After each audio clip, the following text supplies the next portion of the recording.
ਪੀਵੈ ਸੁਣ ਸ਼ਬਦ ਵਿਚਾਰਾ, ਪੀਵੈ ਸੁਣ ਸ਼ਬਦ ਵਿਚਾਰਾ, ਜਿਮ ਜਿਮ ਵਰਸੈ ਅੰਮ੍ਰਿਤ ਧਾਰਾ, ਮਨ ਪੀਵੈ ਸੁਣ ਸ਼ਬਦ ਵਿਚਾਰਾ।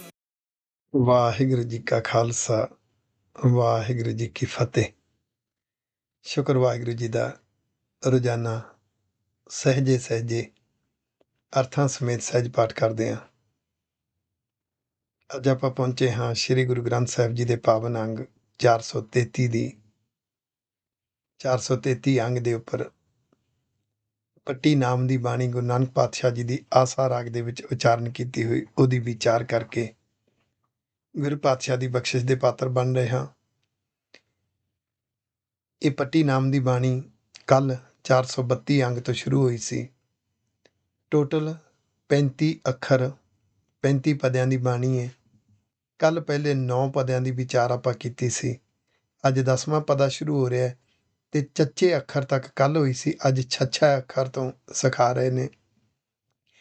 ਛੱਛੈ ਛਾਇਆ ਵਰਤੀ ਸਭ ਅੰਤਰ, ਤੇਰਾ ਕੀਆ ਭਰਮ ਹੋਆ। ਛੱਛਾ ਅੱਖਰ ਤੋਂ ਸਿਖਾ ਰਹੇ ਨੇ। ਛਾਇਆ ਇੱਕ ਹੁੰਦੀ ਛਾਂ, ਇੱਕ ਹੁੰਦੀ ਧੁੱਪ। ਧੁੱਪ ਵਿੱਚ ਪ੍ਰਕਾਸ਼ ਹੈ, ਛਾਂ ਵਿੱਚ ਹਨੇਰਾ ਹੈ।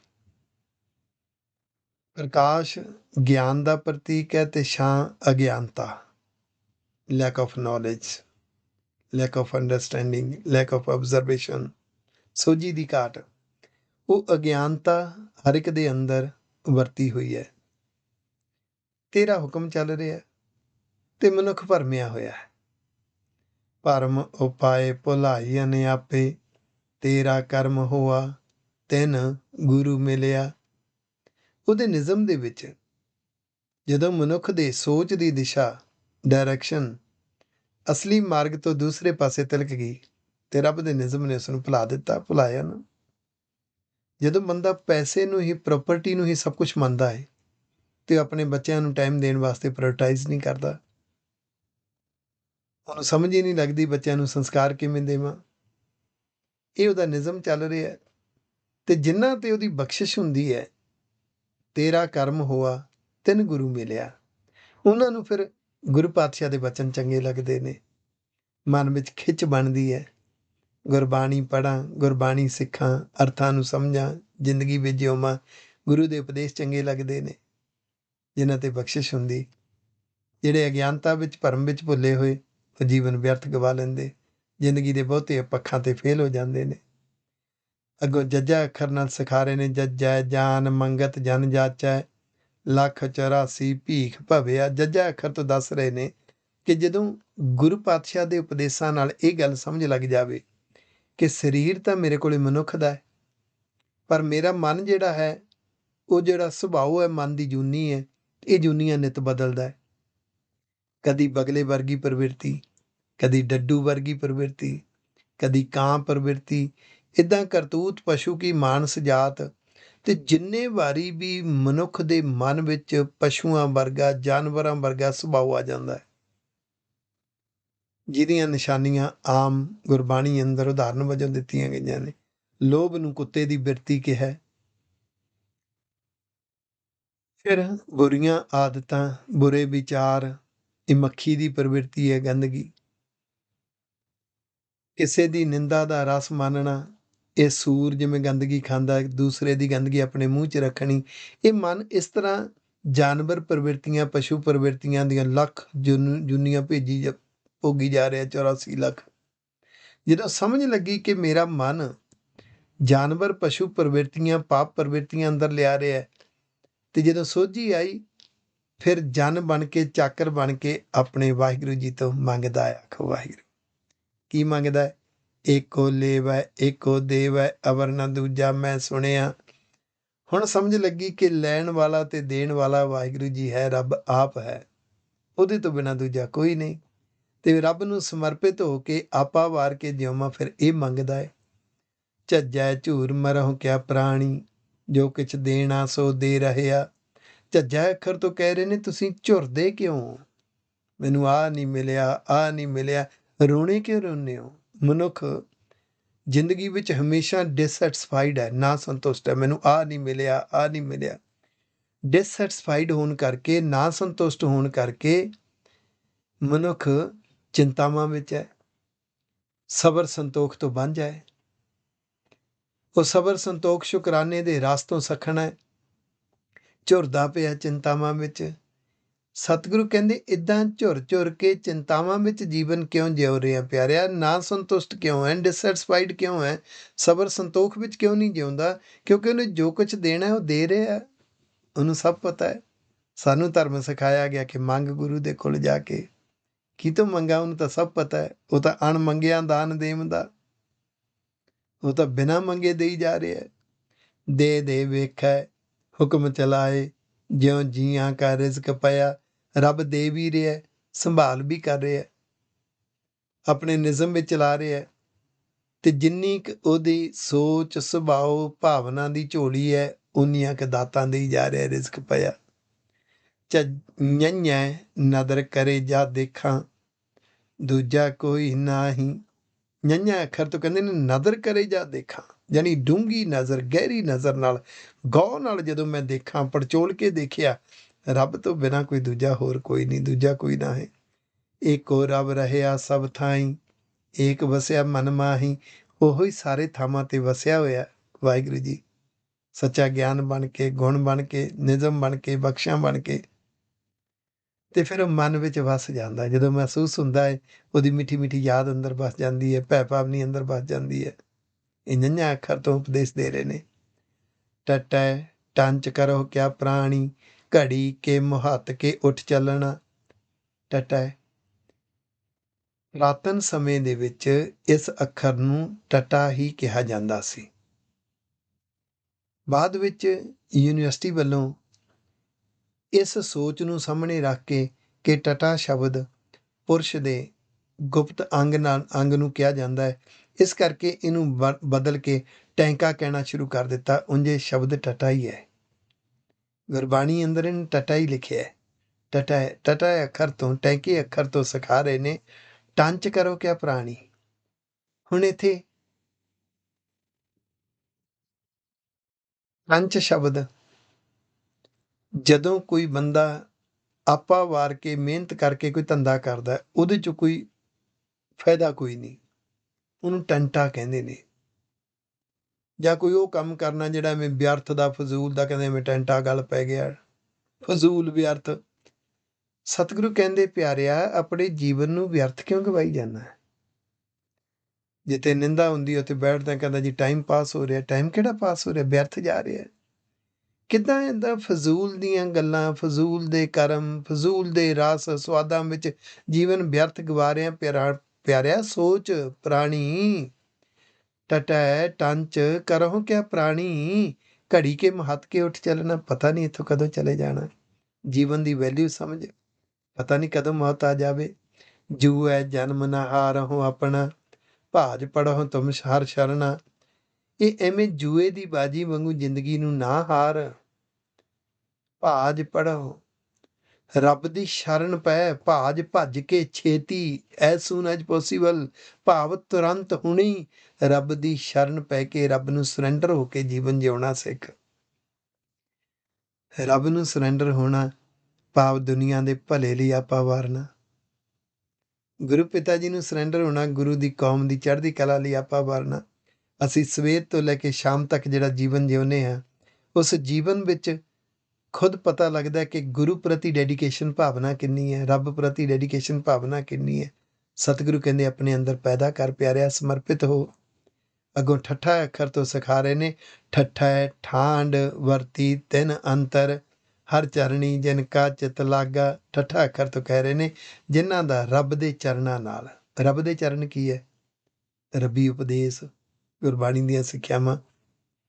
ਇਹਨੂੰ ਗੁਰੂ ਦੇ ਚਰਨ ਵੀ ਕਿਹਾ, ਗੁਰ ਸ਼ਬਦ, ਗੁਰ ਚਰਨ, ਗੁਰ ਸ਼ਬਦ ਹੈ। ਕਿਉਂਕਿ ਰੱਬ ਦਾ ਰੂਪ ਹੀ ਸੱਚਾ ਗਿਆਨ ਗੁਰੂ ਗ੍ਰੰਥ ਸਾਹਿਬ ਦੇ ਅੰਦਰ ਹੈ, ਇਸ ਲਈ ਗੁਰਬਾਣੀ ਨੂੰ ਰੱਬ ਦਾ ਰੂਪ ਹੀ ਕਿਹਾ। ਰੱਬ ਆਪ ਹੈ, ਰੱਬ ਦੀ ਆਵਾਜ਼ ਹੈ।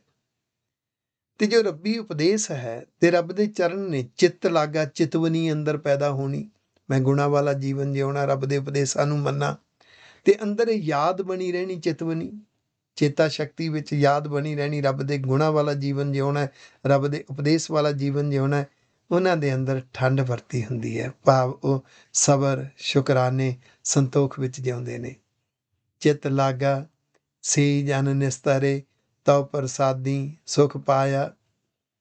ਜਿਨ੍ਹਾਂ ਦੇ ਅੰਦਰ ਇਹ ਚਿਤਵਨੀ ਹੈ, ਜਿਨ੍ਹਾਂ ਦੀ ਚੇਤਾ ਸ਼ਕਤੀ ਇਸ ਪਾਸੇ ਲੱਗੀ ਹੋਈ ਹੈ, ਜਿਨ੍ਹਾਂ ਨੂੰ ਵਾਹਿਗੁਰੂ ਜੀ ਦੀ ਮਿੱਠੀ ਮਿੱਠੀ ਯਾਦ ਦਾ ਸਿਮਰਨ ਰਸ ਹੈ, ਜਿਨ੍ਹਾਂ ਨੂੰ ਵਾਹਿਗੁਰੂ ਜੀ ਦੇ ਗੁਣ ਤੇ ਰੱਬੀ ਉਪਦੇਸ਼ ਯਾਦ ਰਹਿੰਦੇ ਨੇ, ਉਹ ਚਾਕਰ ਬਣ ਜਾਂਦੇ ਨੇ। ਜਨ ਸੰਸਾਰ ਸਮੁੰਦਰ ਵਿੱਚ ਇੱਥੋਂ ਦੀਆਂ ਆਦਤਾਂ, ਝੰਜਟ, ਚਿੰਤਾ, ਦੁੱਖਾਂ ਵਿੱਚ ਡੁੱਬਣ ਤੋਂ ਬਚ ਜਾਂਦੇ ਨੇ। ਨਿਸਤਰੇ ਰੱਬ ਦੀ ਕਿਰਪਾ ਦੇ ਨਾਲ, ਤਉ ਪ੍ਰਸਾਦੀ, ਉਹਦੀ ਕਿਰਪਾ ਦੇ ਨਾਲ ਉਹਨਾਂ ਦੇ ਅੰਦਰ ਸਬਰ, ਸੰਤੋਖ, ਸ਼ੁਕਰਾਨਾ, ਇਹਨੂੰ ਆਤਮਿਕ ਸੁੱਖ ਕਹਿੰਦੇ ਨੇ, ਇਹ ਪ੍ਰਾਪਤ ਕਰ ਲਿਆ। ਆਖੋ ਵਾਹਿਗੁਰੂ।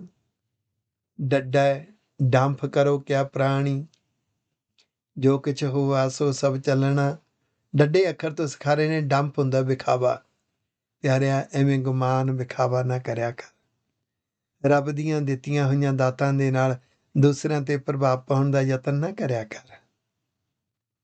ਜੋ ਕੁਛ ਵੀ ਉਹਨੇ ਪੈਦਾ ਕੀਤਾ, ਜੋ ਕੁਛ ਵੀ ਰੱਬ ਦਾ ਪੈਦਾ ਕੀਤਾ ਹੋਇਆ, ਸਭ ਚੱਲਣਾ, ਇੱਕ ਦਿਨ ਮਿਟ ਜਾਣਾ ਹੈ। ਗੁਮਾਨ ਕਾਹਦਾ ਪਿਆਰਿਆ? ਇਹ ਜ਼ਿੰਦਗੀ ਵੀ 4 ਦਿਨਾਂ ਦੀ ਪ੍ਰਾਹੁਣੀ ਹੈ। ਐਵੇਂ ਲੋਕ ਲਾਜ ਨੂੰ ਸਾਹਮਣੇ ਰੱਖ ਕੇ ਵਿਖਾਵੇ ਵਿੱਚ ਨਾ ਜੀਵਨ ਜਿਉਇਆ ਕਰ। ਤੇ ਸਹਿ ਸਰੇਵਹੁ ਤਾਂ ਸੁਖ ਪਾਵਹੁ, ਸਰਬ ਨਿਰੰਤਰ ਰਬ ਰਹਿਆ। ਉਸ ਦੀ ਸੇਵਾ ਕਰਨੀ, ਉਹਦੀ ਮਿੱਠੀ ਮਿੱਠੀ ਯਾਦ, ਭੈ ਭਾਵਨੀ ਵਿੱਚ ਜਿਉਣਾ, ਰੱਬ ਦੀ ਬਣਾਈ ਦੁਨੀਆ ਦੇ ਭਲੇ ਲਈ ਆਪਾ ਵਾਰਨਾ। ਉਹਦੇ ਵਿੱਚੋਂ ਅੰਦਰ ਸੰਤੁਸ਼ਟੀ ਮਿਲਦੀ ਹੈ, ਸ਼ੁਕਰਾਨਾ ਮਿਲਦਾ ਹੈ, ਸਬਰ ਸੰਤੋਖ ਮਿਲਦਾ, ਆਤਮਿਕ ਸੁੱਖ ਇਸ ਤਰੀਕੇ ਨਾਲ ਪ੍ਰਾਪਤ ਕਰੋ ਭਾਈ। ਸਰਬ ਨਿਰੰਤਰ ਰੱਬ ਰਹਿਆ, ਉਹ ਤਾਂ ਹਰ ਥਾਂ ਤੇ ਨਿਰੰਤਰ, ਲਗਾਤਾਰ, ਕੰਟੀਨਿਊ ਸੱਚਾ ਗਿਆਨ ਬਣ ਕੇ, ਗੁਣ ਬਣ ਕੇ, ਸ਼ਕਤੀਆਂ ਬਣ ਕੇ ਹਰ ਥਾਂ ਤੇ ਸਮਾਇਆ ਹੋਇਆ। ਉਹਦੀ ਭੈ ਭਾਵਨੀ ਵਿੱਚ ਜਿਉਣਾ ਸਿੱਖ। ਢੱਡਾ ਢਾਹ ਉਸਾਰਾ ਆਪੇ, ਜਿਉਂ ਤਿਸ ਭਾਵੈ ਤਿਵੈ ਕਰੇ। ਢੱਡਾ ਅੱਖਰ ਤੋਂ ਕਹਿ ਰਹੇ ਨੇ, ਉਹ ਜਦੋਂ ਮਰਜ਼ੀ ਢਾਹ ਕੇ ਨਵਾਂ ਪੈਦਾ ਕਰ ਦੇਵੇ। ਉਹ ਜਨਮ ਦਿੰਦਾ ਹੈ, ਮੌਤ ਦਿੰਦਾ ਹੈ, ਉਹਨੂੰ ਜਿਵੇਂ ਭਾਉਂਦਾ ਕਰੀ ਜਾ ਰਿਹਾ। ਅਸੀਂ ਉੱਦਮ ਕਰ ਸਕਦੇ ਹਾਂ, ਮਿਹਨਤ ਕਰ ਸਕਦੇ ਹਾਂ, ਰਿਜ਼ਲਟ ਸਾਡੇ ਹੱਥ ਵੱਸ ਵਿੱਚ ਨਹੀਂ।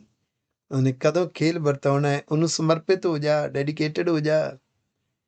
ਕਰ ਕਰ ਵੇਖੈ ਹੁਕਮ ਚਲਾਏ, ਤਿਸ ਨਿਸਤਾਰੇ ਜਾ ਕੋ ਨਦਰ ਕਰੇ। ਉਹ ਪੈਦਾ ਕਰਦਾ ਹੈ, ਉਹਦੀ ਸੰਭਾਲ ਕਰਦਾ, ਆਪਣੇ ਨਿਜ਼ਮ ਵਿੱਚ ਚਲਾ ਰਿਹਾ ਸਭ ਕੁਛ ਨੂੰ। ਜਿਹਦੇ ਤੇ ਬਖਸ਼ਿਸ਼ ਕਰਦਾ ਹੈ, ਉਹ ਡੁੱਬਣ ਤੋਂ ਬਚ ਜਾਂਦੇ ਨੇ। ਉਹਨਾਂ ਦੀ ਜ਼ਿੰਦਗੀ 'ਚ ਬੜੇ ਹਾਲਾਤ ਹੁੰਦੇ ਨੇ ਚਿੰਤਾ ਪੈਦਾ ਕਰਨ ਵਾਲੇ, ਪਰ ਉਹਨਾਂ ਦਾ ਮਨ ਚਿੰਤਾ ਵਿੱਚ ਨਹੀਂ ਡੁੱਬਦਾ। ਉਹ ਨਿਸ਼ਚਿੰਤ ਰਹਿੰਦੇ ਨੇ, ਸਬਰ ਸੰਤੋਖ ਵਿੱਚ ਜਿਉਂਦੇ ਨੇ। ਨਾਣਾ ਰਬਤ ਰਹਿ ਘਟ ਅੰਤਰ, ਹਰ ਗੁਣ ਗਾਵੈ ਸੋਈ। ਨਾਣਾ ਅੱਖਰ ਤੋਂ ਸਿਖਾ ਰਹੇ ਨੇ ਕਿ ਵਾਹਿਗੁਰੂ ਜੀ ਤਾਂ ਹਰ ਥਾਂ ਤੇ, ਹਰ ਇੱਕ ਦੇ ਅੰਦਰ, ਹਰ ਸਰੀਰ ਦੇ ਅੰਦਰ ਰਮੇ ਹੋਏ ਨੇ ਗੁਣ ਬਣ ਕੇ। ਹਰ ਇੱਕ ਦੇ ਅੰਦਰ ਹੈ ਗੁਣ ਬਣ ਕੇ। ਉਹਨਾਂ ਗੁਣਾਂ ਨੂੰ ਫੋਕਸ ਕਰ, ਗੁਣਾਂ ਵਾਲਾ ਜੀਵਨ ਜਿਉ। ਇਸ ਭਾਵਨਾ ਨਾਲ ਜਪਜੀ ਸਾਹਿਬ ਦੀ ਬਾਣੀ 'ਚੋਂ ਸਿੱਖ ਕਿ ਸਭ ਗੁਣ ਤੇਰੇ ਮੈਂ ਨਾਹੀਂ ਕੋਈ, ਬਿਨ ਗੁਣ ਕੀਤੇ ਭਗਤ ਨਾ ਹੋਏ। ਗੁਣ ਵਾਹਿਗੁਰੂ ਜੀ ਦੇ ਪੈਦਾ ਕੀਤੇ ਹੋਏ ਨੇ, ਇਸ ਲਈ ਸ਼ੁਕਰਾਨੇ ਵਜੋਂ ਗੁਣਾਂ ਦੇ ਨਾਲ ਪਰਉਪਕਾਰ ਕਰਨਾ, ਹੋਰਨਾਂ ਲਈ ਜਿਉਣਾ, ਆਪਾ ਵਾਰਨਾ, ਇਹਨੂੰ ਕਹਿੰਦੇ ਨੇ ਗੁਣ ਗਾਉਣਾ। ਸਿੱਖ ਪਿਆਰਿਆ ਉਸ ਨੂੰ, ਉਹ ਹਰ ਇੱਕ ਦੇ ਅੰਦਰ ਗੁਣ ਬਣ ਕੇ ਬੈਠਾ ਹੈ ਤੇ ਗੁਣਾਂ ਨਾਲ ਪਰਉਪਕਾਰ ਕਰਨਾ ਸਿੱਖ। ਆਪੇ ਆਪ ਮਿਲਾਏ ਕਰਤਾ, ਪੁਨਰਪ ਜਨਮ ਨਾ ਹੋਈ। ਜਿਨ੍ਹਾਂ ਨੂੰ ਵਾਹਿਗੁਰੂ ਜੀ ਇਸ ਭਾਵਨਾ ਨਾਲ ਮਿਲਾ ਦਿੰਦੇ ਨੇ, ਜਿਹੜੇ ਗੁਣਾਂ ਵਾਲਾ ਜੀਵਨ ਜਿਉ ਕੇ ਦੂਸਰਿਆਂ ਲਈ ਜਿਉਂਦੇ ਨੇ, ਉਹਨਾਂ ਦੇ ਅੰਦਰ ਫਿਰ ਗੁਣਾਂ ਦਾ ਮਰਨਾ ਤੇ ਔਗਣਾਂ ਦੀ ਮੌਤ ਹੋਣੀ ਹੈ। ਜਨਮ ਮਰਨ ਨਹੀਂ ਹੁੰਦਾ, ਬਚ ਜਾਂਦੇ ਨੇ। ਉਹ ਆਪਣੇ ਜੀਵਨ ਨੂੰ ਇੱਕ ਦਿਸ਼ਾ ਦਿੰਦੇ ਨੇ, ਉਸ ਦਿਸ਼ਾ ਤੇ ਤੁਰੇ ਰਹਿੰਦੇ ਨੇ, ਅੱਗੇ ਵੱਧਦੇ ਨੇ। ਉਹ ਹੋਰਨਾਂ ਲਈ ਜਿਉਂਦੇ ਨੇ, ਰੱਬ ਦੀਆਂ ਬਖਸ਼ਿਸ਼ਾਂ, ਰੱਬ ਦੀਆਂ ਖੁਸ਼ੀਆਂ ਦੇ ਪਾਤਰ ਬਣਦੇ ਨੇ। ਤਤੈ ਤਾਰੂ ਭਵ ਜਲ ਹੋਆ, ਤਾਂ ਕਾ ਅੰਤ ਨ ਪਾਇਆ। ਤੱਤੇ ਅੱਖਰ ਤੋਂ ਸਿਖਾ ਰਹੇ ਨੇ, ਤਾਰੂ ਭਵ ਜਲ। ਤਾਰੂ ਜਿਹਨੂੰ ਤਰ ਕੇ ਹੀ ਲੰਘਿਆ ਜਾ ਸਕਦਾ, ਭਾਵ ਬਹੁਤ ਡੂੰਘਾ ਹੈ, ਗਹਿਰਾ ਹੈ। ਗਹਿਰਾ ਭਵਜਲ, ਇਹ ਸੰਸਾਰ ਸਮੁੰਦਰ। ਪਤਾ ਨਹੀਂ ਕਦੋਂ ਚਿੰਤਾ ਦੀਆਂ ਲਹਿਰਾਂ ਉੱਠ ਖੜਨ, ਪਤਾ ਨਹੀਂ ਕਦੋਂ ਕ੍ਰੋਧ ਦੀ ਲਹਿਰ ਉੱਠ ਖੜੇ, ਪਤਾ ਨਹੀਂ ਕਦੋਂ ਹੰਕਾਰ ਵਿਖਾਵੇ ਦੀ ਲਹਿਰ ਉੱਠ ਖੜੇ। ਇਹ ਇੰਨਾ ਗਹਿਰਾ ਸਮੁੰਦਰ, ਇਹਦਾ ਭੇਦ ਹੀ ਨਹੀਂ ਪਾਇਆ ਜਾ ਸਕਦਾ। ਆਖੋ ਵਾਹਿਗੁਰੂ। ਨਾ ਤਰ ਨਾ ਤੁਲਹਾ ਹਮ ਬੂਢਸ, ਤਾਰ ਲੇਹ ਤਾਰਨ ਰਾਇਆ। ਤਰ, ਤਰ ਦੇ ਅਰਥ ਹੈ ਬੇੜੀ, ਕਿਸ਼ਤੀ, ਬੋਟ। ਇਹ ਸੰਸਾਰ ਸਮੁੰਦਰ ਵਿੱਚ ਤਰਨ ਵਾਸਤੇ ਕੋਈ ਕਿਸ਼ਤੀ ਨਹੀਂ। ਤੁਲਹਾ ਹੁੰਦਾ ਹੈ ਜਿੱਥੋਂ ਤੱਕ ਕਿਸ਼ਤੀ ਪਹੁੰਚਦੀ ਹੈ, ਕਿਉਂਕਿ ਅੱਗੇ ਪਾਣੀ ਇੱਕ ਘਾਟ ਜੀ ਬਣੀ ਹੁੰਦੀ ਹੈ, ਮਿੱਟੀ ਹੁੰਦੀ ਹੈ, ਉੱਥੋਂ ਤੱਕ ਦੂਰ ਖੜ ਜਾਣੀ ਹੈ ਕਿਸ਼ਤੀ।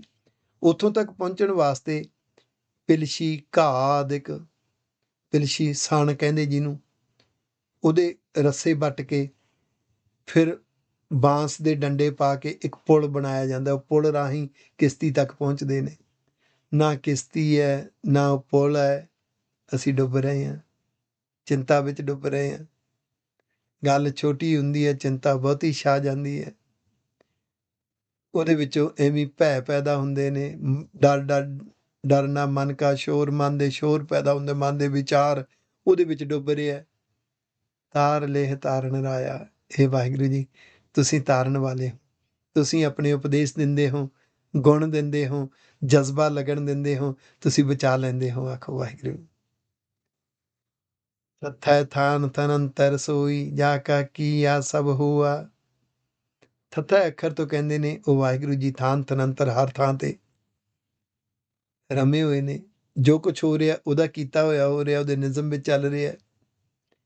ਕਿਆ ਭਰਮ ਕਿਆ ਮਾਇਆ ਕਹੀ ਹੈ, ਜੋ ਤਿਸ ਭਾਵੈ ਸੋਈ ਭਲਾ। ਬਈ ਕੀ ਮਾਇਆ ਦੀ ਵਿਆਖਿਆ ਕਰੀਏ ਤੇ ਕੀ ਭਰਮ ਦੀ ਵਿਆਖਿਆ ਕਰੀਏ, ਜੋ ਰੱਬ ਨੂੰ ਪਾਉਂਦਾ ਹੋਈ ਜਾ ਰਿਹਾ ਪਿਆਰਿਓ। ਜ਼ਿੰਦਗੀ ਦਾ ਭਲਾ ਕਰਮ ਉਹ ਹੈ, ਭਲੀ ਸੋਚ ਉਹ ਹੈ, ਭਲਾ ਸੁਭਾਅ ਉਹ ਹੈ, ਚੰਗਾ ਸੁਭਾਅ, ਚੰਗੀ ਸੋਚ, ਚੰਗੇ ਕਰਮ ਕਿਹੜੇ ਨੇ ਜਿਹੜੇ ਉਹਨੂੰ ਭਾ ਜਾਂਦੇ ਨੇ। ਕੀ ਨਿਸ਼ਾਨੀ ਹੈ? ਜਿਹੜੇ ਰੱਬੀ ਉਪਦੇਸ਼ ਗੁਰਬਾਣੀ ਦੀਆਂ ਸਿੱਖਿਆਵਾਂ ਅਨੁਸਾਰ ਜਿਉਂਦੇ ਹਾਂ, ਉਹਨੂੰ ਬਹੁਤ ਚੰਗਾ ਲੱਗਦਾ ਹੈ। ਦੱਦਾ ਦੋਸ਼ ਨਾ ਦੇਊ ਕਿਸੈ, ਦੋਸ਼ ਕਰਮ ਮੈਂ ਆਪਣਿਆ। ਦੱਦੇ ਅੱਖਰ ਤੋਂ ਸਿਖਾ ਰਹੇ ਨੇ ਸਾਡੀ ਜ਼ਿੰਦਗੀ 'ਚ ਦੁੱਖ ਵੀ ਆਉਂਦੇ ਨੇ, ਸੁੱਖ ਵੀ ਆਉਂਦੇ ਨੇ, ਚਿੰਤਾਵਾਂ ਵੀ ਆਉਂਦੀਆਂ, ਵਿਘਨ ਵੀ ਆਉਂਦੇ, ਰੁਕਾਵਟਾਂ ਵੀ ਆਉਂਦੀਆਂ ਨੇ। ਕਿਸੇ 'ਤੇ ਦੋਸ਼ ਨਹੀਂ ਦੇਣਾ, ਦੋਸ਼ ਸਾਡੇ ਆਪਣੇ ਨੇ। ਮਨ ਕਰਮ ਕਰਦਾ ਹੈ, ਕੁਛ ਭਰਮ ਦੇ ਵਿੱਚ, ਕੁਛ ਗਿਆਨ ਦੇ ਵਿੱਚ, ਕੁਛ ਅਗਿਆਨਤਾ ਵਿੱਚ। ਮਤ ਵੀ ਫੈਸਲੇ ਲੈਂਦੀ ਹੈ, ਗੁਣਾਂ ਵਿੱਚ ਵੀ, ਔਗਣਾਂ ਵਿੱਚ ਵੀ। ਉਹਦੇ 'ਚੋਂ ਇਹ ਸਾਰੇ ਜ਼ਿੰਦਗੀ ਦੇ ਦੁੱਖਾਂ ਸੁੱਖਾਂ ਦੇ ਖੇਲ ਚੱਲਦੇ ਨੇ। ਕਿਸੇ 'ਤੇ ਦੋਸ਼ ਨਹੀਂ ਦੇਈਦਾ। ਜੋ ਮੈਂ ਕੀਆ ਸੋ ਮੈਂ ਪਾਇਆ, ਦੋਸ਼ ਨਾ ਦੀ ਜਾਏ ਅਵਰ ਜਾਣਾ। ਮੈਂ ਕਿਸੇ ਨੂੰ ਦੋਸ਼ ਕਿਉਂ ਦੇਵਾਂ, ਹੋਰਨਾਂ ਨੂੰ ਦੋਸ਼ ਕਿਉਂ ਦੇਵਾਂ? ਜੋ ਮੇਰੇ ਮਨ ਨੇ, ਜੋ ਮੇਰੀ ਮਤ ਨੇ ਕਰਮ ਕੀਤੇ, ਉਹ ਮੈਂ ਭੁਗਤ ਰਿਹਾ। ਧੱਧੈ ਧਾਰ ਕਲਾ ਜਿਨ ਛੋਡੀ, ਹਰ ਚੀਜੀ ਜਿਨ ਰੰਗ ਕੀਆ। ਧੱਦੇ ਅੱਖਰ ਤੋਂ ਸਿਖਾ ਰਹੇ ਨੇ ਜਿਸ ਵਾਹਿਗੁਰੂ ਜੀ ਨੇ ਹਰ ਥਾਂ ਤੇ ਆਪਣੀ ਸਤਾ ਕਲਾ ਟਿਕਾਈ ਹੋਈ ਹੈ। ਇੱਥੇ ਇੱਕ ਨੁਕਤਾ ਯਾਦ ਰੱਖਿਓ, ਰੱਬ ਸਰਬ ਸਮਰੱਥ ਹੈ। ਸਾਰੀਆਂ ਕਲਾ, ਸਾਰੀਆਂ ਸ਼ਕਤੀਆਂ, ਹਰ ਤਰ੍ਹਾਂ ਦਾ ਟੈਲੈਂਟ ਉਹਦਾ ਮਾਲਕ ਹੈ ਵਾਹਿਗੁਰੂ ਜੀ। ਰੱਬ ਦੀ ਜੋਤ ਸਾਡੇ ਅੰਦਰ ਹੈ, ਹਰ ਤਰ੍ਹਾਂ ਦਾ ਟੈਲੈਂਟ, ਹਰ ਤਰ੍ਹਾਂ ਦੀ ਕਲਾ ਸਾਡੇ ਅੰਦਰ ਪਈ ਹੈ। ਜਿਸ ਤਰ੍ਹਾਂ ਦਾ ਮਾਹੌਲ ਮਿਲ ਗਿਆ ਉਹ ਕਲਾ ਜਾਗ ਪਵੇਗੀ। ਜਿਸ ਨੇ ਹਰ ਥਾਂ ਤੇ ਆਪਣੀ ਕਲਾ ਟਿਕਾਈ ਹੋਈ ਹੈ, ਉਸ ਨੇ ਕੌਤਕ ਵਰਤਾਏ ਹੋਏ ਨੇ। ਚੀਜੀ, ਚੋਜ, ਕੌਤਕ। ਜਿਨ ਰੰਗ ਕੀਆ, ਉਹਨੇ ਵੱਖ-ਵੱਖ ਤਰ੍ਹਾਂ ਦੀ ਦੁਨੀਆ ਪੈਦਾ ਕੀਤੀ ਹੈ। ਜਿਸ ਨੇ ਇਸ ਕਲਾ ਨੂੰ ਛੱਡ ਦਿੱਤਾ, ਭੁਲਾ ਦਿੱਤਾ, ਇਹਨੂੰ ਮਹਿਸੂਸ ਨਹੀਂ ਕੀਤਾ, ਅਹਿਸਾਸ ਨਹੀਂ ਕੀਤਾ, ਉਹ ਜੀਵਨ ਵਿੱਚ ਭਟਕ ਜਾਂਦਾ ਹੈ। ਉਸ ਨੂੰ ਇਸ ਗੱਲ ਦੀ ਸਮਝ ਨਹੀਂ ਪੈਂਦੀ ਕਿ ਤਿਸ ਦਾ ਦੀਆ ਸਭ ਨੀਂਦੀਆ, ਕਰਮੀ ਕਰਮੀ ਹੁਕਮ ਪਾਇਆ, ਹੁਕਮ ਪਾਇਆ। ਉਸ ਵਾਹਿਗੁਰੂ ਜੀ ਦਾ ਦਿੱਤਾ ਹੋਇਆ ਅਸੀਂ ਲੈ ਰਹੇ ਹਾਂ, ਮਾਣ ਰਹੇ ਹਾਂ ਜ਼ਿੰਦਗੀ 'ਚ। ਅਤੇ ਜੋ ਜ਼ਿੰਦਗੀ 'ਚ ਕਰਮ ਕਰ ਰਹੇ ਹਾਂ, ਸਾਡਾ ਮਨ ਜੋ ਕਰਮ ਕਰਦਾ ਹੈ, ਸਾਡੀ ਮੱਤ ਜੋ ਕਰਮ ਕਰਦੀ ਹੈ, ਉਹਦੇ ਨਿਯਮ ਅਨੁਸਾਰ ਉਸ ਤਰ੍ਹਾਂ ਦੇ ਫਲ ਮਿਲਦੇ ਨੇ। ਸਰੀਰ ਦੇ ਕਰਮਾਂ ਦੀ ਗੱਲ ਜ਼ਿਆਦਾ ਕੀਤੀ ਗਈ, ਗੱਲ ਤਾਂ ਮਨ ਦੇ ਕਰਮ ਹੈ। ਹੁਣ ਸਰੀਰ ਦੇ ਕਰਮ, ਜ਼ੁਬਾਨ ਬੋਲਦੀ ਹੈ, ਬੜਾ ਮਿੱਠਾ ਬੋਲਦੀ ਹੈ, ਦੇਖਣ ਨੂੰ ਲੱਗਦਾ ਮਿੱਠਾ ਬੋਲਣਾ ਚੰਗਾ ਕਰਮ ਹੈ, ਪਰ ਅੰਦਰ ਸਵਾਰਥ ਛੁਪਿਆ ਹੋਇਆ, ਆਪਣਾ ਸਵਾਰਥ ਪੂਰਾ ਕਰਨ ਵਾਸਤੇ ਚਾਪਲੂਸੀ ਕਰ ਰਿਹਾ। ਉਹ ਦੇਖਣ ਨੂੰ ਲੱਗਦਾ ਮਿੱਠਾ ਬੋਲ ਰਿਹਾ, ਪਰ ਮਨ ਉਹਦਾ ਕਰਮ ਕੀ ਕਰ ਰਿਹਾ? ਔਗਣ ਕਰ ਰਿਹਾ। ਉਹ ਗੱਲ ਤਾਂ ਮਨ ਦੇ ਕਰਮਾਂ ਦੀ ਹੈ, ਮੱਤ ਦੇ ਕਰਮਾਂ ਦੀ ਹੈ। ਮੱਤ ਡਿਸੀਜ਼ਨ ਲੈਂਦੀ ਹੈ, ਫੈਸਲੇ ਲੈਂਦੀ ਹੈ, ਅਤੇ ਉਹਦਾ ਨਿਯਮ ਚੱਲਦਾ ਪਿਆ। ਇਸ ਗੱਲ ਨੂੰ ਸਮਝ ਪਿਆਰਿਆ, ਉਹਦੀ ਕਲਾ ਨੂੰ ਤੂੰ ਭੁਲਾਈ ਬੈਠਾ ਹੈ। ਨੰਨਾ ਨਾ ਭੋਗ ਨਿਤ ਭੋਗੈ, ਨਾ ਡੀਠਾ ਨਾ ਸੰਭਲਿਆ। ਨੰਨਾ ਅੱਖਰ ਤੋਂ ਕਹਿੰਦੇ ਨੇ ਕਿ ਉਸ ਰੱਬ ਦੇ ਜੋ ਕੀਤੇ ਹੋਏ ਕੌਤਕ ਨੇ, ਨਾ ਨਾ ਪਤੀ ਮਾਲਕ ਵਾਹਿਗੁਰੂ ਭੋਗ ਨਿਤ ਭੋਗੈ। ਉਸ ਰੱਬ ਦੀਆਂ ਦਿੱਤੀਆਂ ਹੋਈਆਂ ਦਾਤਾਂ ਨੂੰ ਤੂੰ ਮਾਣ ਰਿਹਾ, ਭੋਗ ਰਿਹਾ, ਨਾ ਉਸ ਨੂੰ ਦੇਖਿਆ, ਨਾ ਉਹਨੂੰ ਹਿਰਦੇ 'ਚ ਸੰਭਾਲਿਆ। ਰੱਬ ਹਰ ਵਰਤਾਰੇ ਵਿੱਚ ਸੱਚਾ ਗਿਆਨ ਬਣ ਕੇ ਬੈਠਾ। ਸਮਝ ਆ ਗਿਆ ਤਾਂ ਸੱਚੇ ਗਿਆਨ ਸਤਿਗੁਰ ਸਰੂਪ ਦੇ ਦੀਦਾਰ ਹੋ ਗਏ, ਨਹੀਂ ਤੇ ਰਹਿ ਗਿਆ। ਹਰ ਇੱਕ ਦੇ ਅੰਦਰ ਰੱਬ ਗੁਣ ਬਣ ਕੇ ਬੈਠਾ। ਜੇ ਤੇ ਮਹਿਸੂਸ ਹੋ ਗਿਆ ਇਹ ਗੁਣ ਨਹੀਂ ਹੈ, ਗੁਣੀ ਨਿਧਾਨ ਦੀਆਂ ਝਲਕਾਂ ਨੇ, ਦੀਦਾਰ ਦੇ ਰਹੇ ਨੇ ਵਾਹਿਗੁਰੂ ਜੀ ਹਰ ਇੱਕ ਦੇ ਅੰਦਰ ਗੁਣ ਬਣ ਕੇ, ਟੈਲੈਂਟ ਬਣ ਕੇ, ਕਰਤਾ ਪੁਰਖ ਦੀਆਂ ਝਲਕਾਂ ਨੇ। ਇਹਨੂੰ ਹਿਰਦੇ 'ਚ ਸੰਭਾਲਿਆ ਹੀ ਨਹੀਂ, ਸਮਝ ਹੀ ਨਹੀਂ ਲੱਗੀ। ਗੱਲੀ ਹਾਂ ਸੁਹਾਗਣ ਭੈਣੇ, ਕੰਤ ਨਾ ਕਬ ਹੂੰ ਮੈਂ ਮਿਲਿਆ। ਗੱਲੀ ਬਾਤੀਆਂ ਆਪਣੇ ਆਪ ਨੂੰ ਧਰਮੀ ਮੰਨਣਾ। ਮਤ ਭੈਣੇ, ਇਹ ਮਤ ਆਪਣੇ ਆਪ ਨੂੰ ਗੱਲੀ ਬਾਤੀਆਂ ਤੂੰ ਧਰਮੀ ਮੰਨ ਰਹੀ ਹੈ, ਤੇ ਰੱਬ ਤਾਂ ਤੈਨੂੰ ਕਦੀ ਮਿਲਿਆ ਨਹੀਂ। ਵਰਤਾਰਿਆਂ ਵਿੱਚੋਂ ਤੂੰ ਰੱਬ ਦੇ ਸੱਚੇ ਗਿਆਨ ਦੇ ਦੀਦਾਰ ਨਹੀਂ ਕੀਤੇ, ਦੂਸਰਿਆਂ ਵਿੱਚੋਂ ਗੁਣਾਂ ਨੂੰ ਮਹਿਸੂਸ ਨਹੀਂ ਕੀਤਾ। ਪੱਪੈ ਪਾਤਸ਼ਾਹ ਪਰਮੇਸ਼ਰ ਵੇਖਣ ਕੋ ਪਰਪੰਚ ਕੀਆ। ਪੱਪਾ ਅੱਖਰ ਤੋਂ ਕਹਿ ਰਹੇ ਨੇ ਉਹ ਪਾਤਸ਼ਾਹ ਪਰਮੇਸ਼ਰ ਨੇ। ਆ ਸਾਰਾ ਦਿਖਾਈ ਦੇਣ ਵਾਲਾ ਸੰਸਾਰ ਪੈਦਾ ਕੀਤਾ। ਦੇਖੈ ਬੂਝੈ ਸਭ ਕਿਛ ਜਾਣੈ, ਅੰਤਰ ਬਾਹਰ ਰਵ ਰਹਿਆ। ਉਹ ਹਰ ਥਾਂ ਤੇ ਸੱਚਾ ਗਿਆਨ ਬਣ ਕੇ, ਗੁਣ ਬਣ ਕੇ, ਸਤਾ ਬਣ ਕੇ, ਕਲਾ ਬਣ ਕੇ ਰਮਿਆ ਹੋਇਆ। ਵਾਹਿਗੁਰੂ ਜੀ ਸਾਨੂੰ ਦੇਖ ਰਹੇ ਨੇ, ਬੁੱਝ ਰਹੇ ਨੇ, ਜਾਣ ਰਹੇ ਨੇ, ਅੰਦਰ ਬਾਹਰ ਰਮੇ ਹੋਏ ਨੇ। ਇਹਨੂੰ ਮਹਿਸੂਸ ਕਰਨਾ ਇਸ ਤਰੀਕੇ ਨਾਲ ਮਹਿਸੂਸ ਕਰਕੇ ਜਿਉਣਾ। ਆਖੋ ਵਾਹਿਗੁਰੂ। ਫੱਫੈ ਫਾਹੀ ਸਭ ਜਗ ਫਾਂਸਾ, ਫੱਫੈ ਫਾਹੀ ਸਭ ਜਗ ਫਾਸਾ, ਜਮ ਕੈ ਸੰਗਲ ਬੰਧ ਲਿਆ। ਫੱਫਾ ਅੱਖਰ ਤੋਂ ਕਹਿੰਦੇ ਨੇ ਇਹ ਆਦਤਾਂ ਦੀ, ਵਿਕਾਰਾਂ ਦੀਆਂ ਆਦਤਾਂ ਦੀ ਫਾਂਸੀ ਦੇ ਵਿੱਚ ਜਗਤ ਫਸਿਆ ਹੋਇਆ ਹੈ। ਇਹ 5 ਵਿਕਾਰਾਂ ਦਾ ਸੰਗਲ ਇਹਦੇ ਗਲ ਵਿੱਚ ਪਿਆ ਹੋਇਆ ਤੇ ਸੰਗਲ ਨਾਲ ਇਹਨੂੰ ਬੰਨਿਆ ਹੋਇਆ। ਕ੍ਰੋਧ ਜਮਦੂਤ ਹੈ, ਕ੍ਰੋਧੀ ਹੋਣ ਦੀ ਆਦਤ ਜਮਦੂਤ ਦਾ ਸੰਗਲ ਹੈ, ਇਹ 'ਚ ਬੰਨਿਆ ਹੋਇਆ, ਮਾਰ ਖਾ ਰਿਹਾ। ਹੰਕਾਰ ਇੱਕ ਜਮਦੂਤ ਹੈ, ਦੂਜਿਆਂ 'ਤੇ ਪ੍ਰਭਾਵ ਪਾਉਣਾ, ਲੋਕ ਲਾਜ ਨੂੰ ਸਾਹਮਣੇ ਰੱਖ ਕੇ ਫੈਸਲੇ ਲੈਣੇ। ਹੰਕਾਰ ਰੂਪੀ ਜਮ ਦੇ ਸੰਗਲ ਵਿੱਚ, ਆਦਤ ਵਿੱਚ ਬੱਧਿਆ ਹੋਇਆ। ਸਵਾਰਥ, ਲੋਭ, ਇਹ ਵੀ ਇੱਕ ਜਮ ਹੈ 5 ਜਮਾਂ ਦੇ ਵਿੱਚੋਂ। ਸਵਾਰਥੀ ਹੋਣਾ, ਲੋਭੀ ਹੋਣਾ, ਫਿਰ ਸਬਰ ਸੰਤੋਖ ਗਵਾ ਲਿਆ। ਦੂਸਰਿਆਂ ਲਈ ਕੁਝ ਜਿਉਣ ਦਾ ਸਮਾਂ ਹੀ ਨਹੀਂ, ਪਰਉਪਕਾਰ ਦੀ ਬਿਰਤੀ ਗਵਾ ਲਈ। ਇਹ ਲੋਭ ਸਵਾਰਥ ਦੇ ਆਦਤਾਂ ਦਾ ਸੰਗਲ ਪੈ ਗਿਆ। ਆਖੋ ਵਾਹਿਗੁਰੂ। ਪਰ ਹਰ ਇੱਕ ਤੇ ਨਹੀਂ, ਵਿਰਲੇ ਨੇ। ਗੁਰ ਪ੍ਰਸਾਦੀ ਸੇ ਨਰ ਉਬਰੇ, ਜੇ ਹਰ ਸ਼ਰਨ ਆਗਤ ਭਜ ਪਿਆ। ਜੋ ਗੁਰਬਾਣੀ ਅੰਦਰ ਜ਼ਿੰਦਗੀ ਜਿਉਣ ਦਾ ਗੁਰ ਦਿੱਤਾ ਗਿਆ ਹੈ, ਜੋ ਗੁਰ ਸਰੂਪ ਗੁਰਬਾਣੀ ਦੀਆਂ ਸਿੱਖਿਆਵਾਂ ਨੇ, ਜਿਹੜੇ ਉਹਨੂੰ ਮੰਨਦੇ ਨੇ ਉਹਨਾਂ ਤੇ ਗੁਰ ਸਰੂਪ ਦੀ ਕਿਰਪਾ ਹੋ ਜਾਂਦੀ ਹੈ। ਰੱਬ ਦੀ ਸ਼ਰਨ ਪੈਂਦੇ ਨੇ, ਆਪਣੇ ਆਪ ਨੂੰ ਰੱਬ ਨੂੰ ਸਮਰਪਿਤ ਕਰ ਦਿੰਦੇ ਨੇ। ਸਵੇਰ ਤੋਂ ਸ਼ਾਮ ਤੱਕ ਉਹਨਾਂ ਦਾ ਜੀਵਨ ਦੱਸਦਾ ਹੈ ਰੱਬ ਨੂੰ ਕਿਤਨੇ ਕੁ ਡੈਡੀਕੇਟਡ ਨੇ। ਉਹਨਾਂ ਦਾ ਜੀਵਨ ਦੱਸਦਾ ਹੈ ਆਪਣੇ ਗੁਰੂ ਪਿਤਾ ਨੂੰ, ਕੌਮ ਦੀ ਚੜ੍ਹਦੀ ਕਲਾ ਦੇ ਲਈ ਕਿੰਨੇ ਕੁ ਡੈਡੀਕੇਟਡ ਨੇ। ਉਹ ਸ਼ਰਨ ਪਏ ਹੋਏ ਨੇ ਆਪਣੇ ਗੁਰੂ ਪਿਤਾ ਦੀ। ਉਹ ਮਨੁੱਖ ਬਚ ਜਾਂਦੇ ਨੇ। ਆਖੋ ਵਾਹਿਗੁਰੂ। ਇਹਨਾਂ ਦੀਆਂ ਆਦਤਾਂ ਦੇ ਸੰਗਲ ਤੋਂ ਬਚ ਜਾਂਦੇ ਨੇ। ਇਸ ਤੋਂ ਮੁਕਤ ਹੋਣਾ ਜੀਵਨ ਮੁਕਤੀ ਦਾ ਮਾਰਗ ਹੈ ਗੁਰਮਤਿ। ਬੱਬੈ ਬਾਜੀ ਖੇਲਣ ਲਾਗਾ, ਚੌਪੜ ਕੀਤੇ 4 ਜੁਗਾ। ਬੱਬਾ ਅੱਖਰ ਤੋਂ ਕਹਿ ਰਹੇ ਨੇ ਕਿ ਵਾਹਿਗੁਰੂ ਜੀ ਨੇ, ਰੱਬ ਨੇ ਇਹ ਚੌਪੜ ਦੀ ਬਾਜੀ ਬਣਾ ਦਿੱਤੀ ਹੈ। ਇੱਥੇ ਕਿਹੜੇ ਪੱਖ ਤੇ ਸਫਲ ਹੋਣਾ ਤੇ ਕਿਹੜੇ ਤੇ ਫੇਲ ਹੋਣਾ, ਇੱਕ ਪਲ ਦਾ ਭਰੋਸਾ ਨਹੀਂ। ਜਿਵੇਂ ਚੌਪੜ ਦੀ ਖੇਲ ਖੇਲਣ ਵਾਲਾ ਨਾ, ਕੀ ਪਤਾ ਹਾਰ ਜੇ ਜਾਂ ਜਿੱਤ ਜੇ, ਕੁਛ ਨਹੀਂ ਪਤਾ। ਬੱਚਿਆਂ ਨੂੰ ਸੰਸਕਾਰ ਦੇਣੇ ਨੇ, ਬੱਚਿਆਂ ਨੂੰ ਆਗਿਆਕਾਰੀ ਬਣਾਉਣਾ, ਬੱਚਿਆਂ ਨੂੰ ਗੁਰਬਾਣੀ, ਗੁਰਮਤਿ, ਗੁਰਸਿੱਖੀ ਨਾਲ ਜੋੜਨਾ ਹੈ। ਇੱਕ ਜ਼ਿੰਦਗੀ ਦਾ ਇਹ ਹਿੱਸਾ ਹੈ। ਦੂਸਰਾ, ਘਰ ਵਿੱਚ ਪਿਆਰ ਇਤਫਾਕ ਬਣਾ ਕੇ ਰੱਖਣਾ ਹੈ। ਇੱਕ ਦੂਸਰੇ ਦੀਆਂ ਭਾਵਨਾਵਾਂ ਸਮਝਣੀਆਂ, ਇੱਕ ਦੂਸਰੇ ਦੀਆਂ ਭਾਵਨਾਵਾਂ ਦਾ ਸਤਿਕਾਰ ਕਰਨਾ ਹੈ। ਦੂਸਰਾ, ਗੁਰੂ ਦੀ ਕੌਮ ਦੀ ਚੜ੍ਹਦੀ ਕਲਾ ਲਈ ਵੀ ਕੁਛ ਕਰਨਾ ਹੈ। ਰੱਬ ਦੀ ਬਣਾਈ ਦੁਨੀਆ ਦੇ ਭਲੇ ਲਈ ਵੀ ਕੁਛ ਕਰਨਾ ਹੈ। ਆਪਣੇ ਪਰਿਵਾਰ ਲਈ, ਆਪਣੇ ਬੱਚਿਆਂ ਲਈ ਵੀ ਕੁਛ ਕਰਨਾ ਤੇ ਕੌਮ ਲਈ ਵੀ ਕੁਛ ਕਰਨਾ। ਬੈਲੈਂਸ ਵੀ ਬਣਾ ਕੇ ਰੱਖਣਾ ਜ਼ਿੰਦਗੀ ਦਾ। ਘਰ ਵਿੱਚ ਬਜ਼ੁਰਗਾਂ ਦਾ ਸਤਿਕਾਰ ਬਣਾ ਕੇ ਰੱਖਣਾ ਹੈ, ਔਰਤ ਦਾ ਸਤਿਕਾਰ ਬਣਾ ਕੇ ਰੱਖਣਾ। ਜ਼ਿੰਦਗੀ ਦੇ ਬੜੇ ਪਹਿਲੂ ਨੇ। ਕਿਹੜੇ ਪਹਿਲੂ ਵਿੱਚ ਜਿੱਤ ਮਿਲੇਗੀ, ਸਫਲਤਾ ਮਿਲੇਗੀ ਜਾਂ ਹਾਰ ਜਾਵਾਂਗੇ, ਇਹ ਜ਼ਿੰਦਗੀ ਚੌਪੜ ਦੀ ਖੇਲ ਵਾਂਗੂ ਹੈ। ਤੇ ਜਿਵੇਂ ਚੌਪੜ ਦੀ ਖੇਲ ਸਮਝ ਲਓ ਕਿ ਰੱਬ ਨੇ ਇੱਕ ਨਿਯਮ ਬਣਾ ਦਿੱਤਾ ਹੈ ਤੇ ਚੌਪੜ ਦੀ ਖੇਲ ਰੱਬ ਸਦਾ ਆਪ ਖੇਲ ਰਿਹਾ। 4 ਯੁੱਗਾ ਆਸਾ ਦੀ ਵਾਰ ਦੇ ਵਿੱਚ ਕਿਹਾ ਗਿਆ, ਜਦੋਂ ਸਾਡੇ ਅੰਦਰ ਸਬਰ ਸੰਤੋਖ ਹੈ, ਸੱਚ ਹੈ, ਇਹ ਸਤਯੁਗ ਹੈ। ਜਦੋਂ ਸਾਡੇ ਅੰਦਰ ਸੰਜਮ ਹੈ, ਇਹ ਤ੍ਰੇਤਾ ਯੁੱਗ ਹੈ। ਇਸ ਤਰ੍ਹਾਂ ਜਦੋਂ ਸਾਡੇ ਅੰਦਰ ਕ੍ਰੋਧ, ਲੋਭ, ਹੰਕਾਰ ਦਾ ਬੋਲਬਾਲਾ, ਇਹ ਕਲਯੁਗ ਹੈ। ਉਹ ਜਿਹੜੇ ਆਸਾ ਦੀ ਵਾਰ ਵਿੱਚ 4 ਯੁੱਗ ਦੱਸੇ ਨੇ, ਉਹਨਾਂ 4 ਯੁੱਗਾਂ ਵਿੱਚ ਜ਼ਿੰਦਗੀ ਜਿਹੜੀ ਚੱਲਦੀ ਪਈ ਹੈ ਉਲਝਣ ਤਾਣੀ ਚਿੰਤਾਵਾਂ ਵਿੱਚ, ਇਹ ਰੱਬ ਚੌਪੜ ਦੀ ਬਾਜੀ ਖੇਲ ਰਿਹਾ ਆਪ। ਜੀਏ ਜੰਤ ਸਭ ਸਾਰੀ ਕੀਤੇ, ਸਾਰੀ ਚੌਪੜ ਦੀ ਬਾਜੀ ਵਿੱਚ ਨਰਦਾਂ ਹੁੰਦੀਆਂ ਨੇ। ਅਖੀਰ ਤੇ ਪਹੁੰਚ ਜਾਣ ਤਾਂ ਪੱਕੀ ਨਰਦ ਕਹਿੰਦੇ ਨੇ ਜਿੱਤ ਗਈ, ਬਾਕੀ ਨੇ ਕੱਚੀਆਂ ਰਹਿ ਗਈਆਂ। ਜਿੰਨੇ ਜੀਵ ਨੇ ਇਹ ਸਭ ਰੱਬ ਦੀ ਚੌਪੜ ਦੀ ਬਾਜੀ ਦੀਆਂ ਨਰਦਾਂ ਨੇ।